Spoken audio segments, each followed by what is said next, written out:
Good morning. My name is Asma Sheikh. Today I am going to talk about the topic of money supply and government economics politics. Now moving to slide 2, an identification of the different measures of money. Minority units may be measured depending on the equality. The equality of minority units is measured through the extent of the storage or ability in the process of making money payments.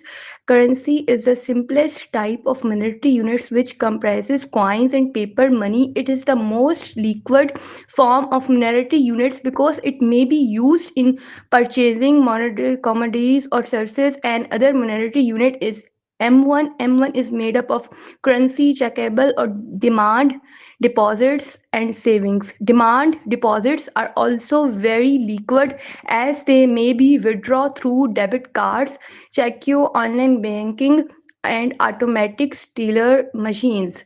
When money is withdrawn from one's bank account and used in the purchase of commodities or utilized, it turns out to be M1. Therefore, money today not only refer to currency but also comprising those funds that are liquid and may be withdrawn from bank accounts.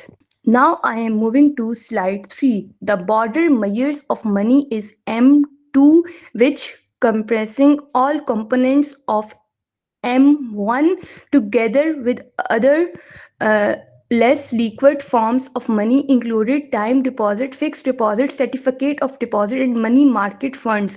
The list forms of money are not immediately usable in making transactions since most of them people's time before they can be converted into liquids form of money incur penalties for withdrawing them permanently. If RM 5000 is deposited in a fixed deposit money account for several months, the amount deposit will not be available for spending, similar to the way money kept in a saving account or a checking account would be spent.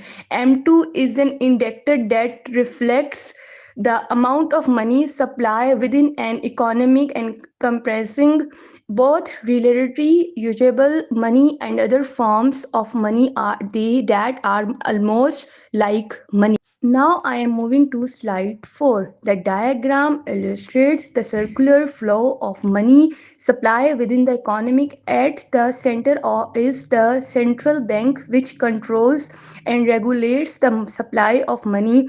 At the top is the government, which works closely with the central bank to implement economics politics.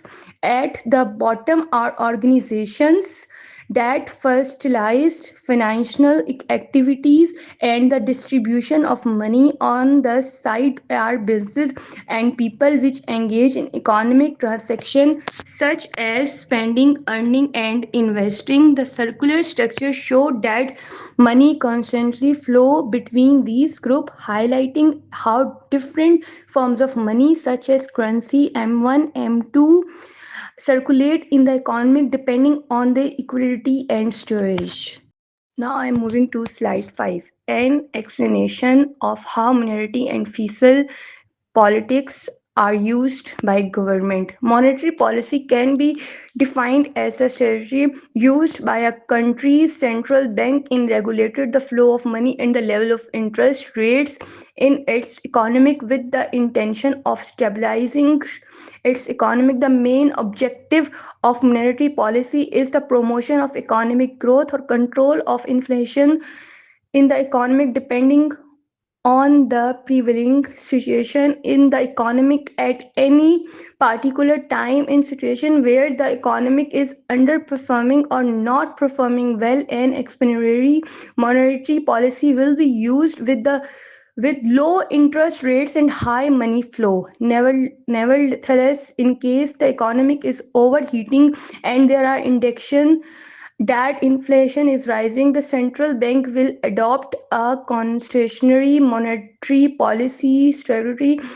interest rates will be raised or the money supply will be reduced, making it more expensive to borrow money from peoples. As a result, spending by peoples will reduce and fewer investments will be made by businesses, helping to bring down the inflation level. It should be noted that the central banks implement some politics to control the movement of money within the economy.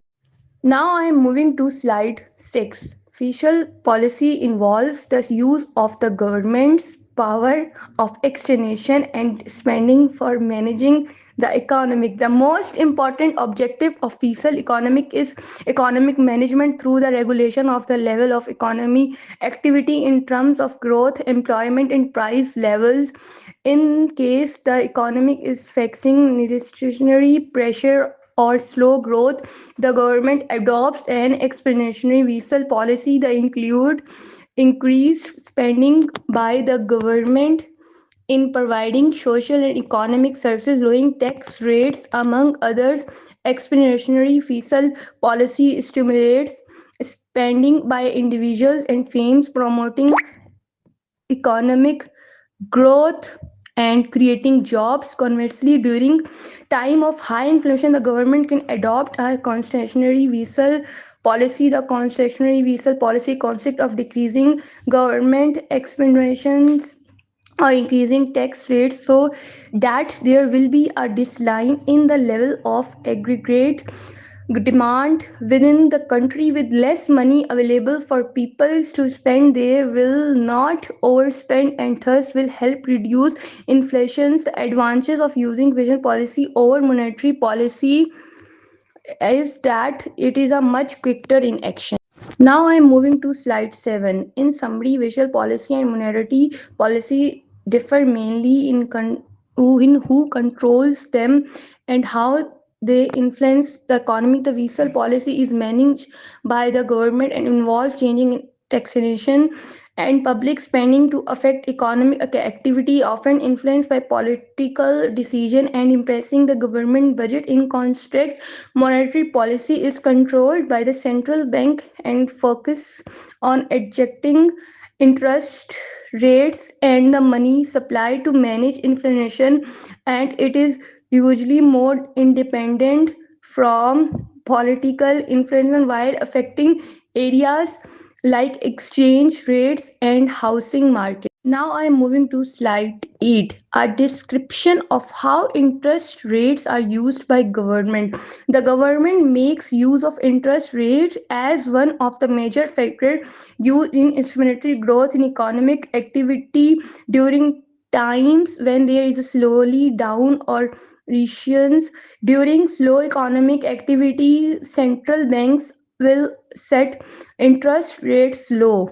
Monetary explanation: this leads to lowering or borrowing cost for individuals well as organization. In the way, borrowing from a financial institution will become easier for individuals purchasing home, bicycles and acquiring educations, while companies are proceed for borrow for business explanation and employment creation.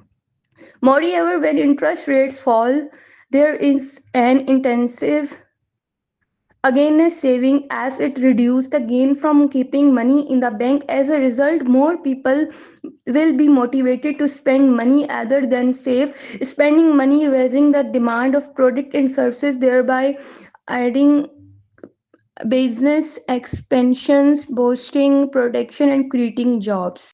Now I am moving to slide 9. When the economy is growing too quickly and inflation become a concern, governments use interest rates to slow down economic activity. In this case, central banks increase rates. Constitutionally, monetary policy, higher interest rates make borrowing more expensive or consumers reduce spending on credit based purchase like housing and cars, while business cut bank on investment due to higher financial costs. This leads to a decrease in overall demand in the economy. At the same time, higher interest rates encouraging saving and people reverse better return on saving accounts and fixed deposit. This reduce the amount of money circulated in the economic higher, helping to lower demand and control rising prices by become more stable. Therefore, interest rate are powerful tool used by government to balance economic growth and maintain price stability. Now I am moving to slide 10. In summary, central banks use interest rate to control the economic. Lower rate make borrowing cheaper, which increase spending and investments, helping the economy grow. Higher rate interest rates make borrowing expensive, which reduce spending and help control inflation. Now I am moving to slide 11, an explanation of the economic impact of inflation. It affects the consumer purchasing power in such a way that will increasing prices. The same money buys fewer commodities. This conflation makes the cost of living higher as people find it difficult to purchase necessities like food, gas, and accommodation. The household might be focused to spend less on other activities to meet the requirements. In addition, people who live on a fixed income find themselves unable to cope with the situation due to the rise in price. It makes saving unprofitable as future purchasing power gets erode. And with inflation it affect it introduce uncertainty in future consumption and saving behavior. Since inflation make playing ahead very difficult when prices shoot up quickly, consumers are focused to buy product in anticipation of future price hikes. Thus, it fuels inflation by increasing demand even further. The impact of inflation on behind individuals, businesses, and economics to include the entire economic as a whole. The rise in the cost of inputs such as wages, raw materials, and manufacturing processing implies that business interests will incur increased operational cost in an effort to restrain profit margins such as firm will be impacted to rise prices. As a result, the phenomena of inflation will continue unabated. Yet, due to intense competition in the marketplace, such companies may not succeed in passing all these costs to customers. In microeconomic terms, high inflation result in central banks interesting rates. This makes borrowing unaffordable, limited the amount of investments and consumers' expenditure, hence affecting economic growth. High inflation may induce uncertainty will be discouraged both investments and planning at low levels of inflation of about percentage 2% are seen as being as desirable. Now I am moving to slide 12. The diagram showed it how inflation affects the economic as price as rise. People can buy fewer goods, which increase cost of living. It also reduce spending and how value of saving. Businesses face higher costs leading to higher price or lower profits. To control inflation, interest rates may increase which slow down economic. Thank you for listening.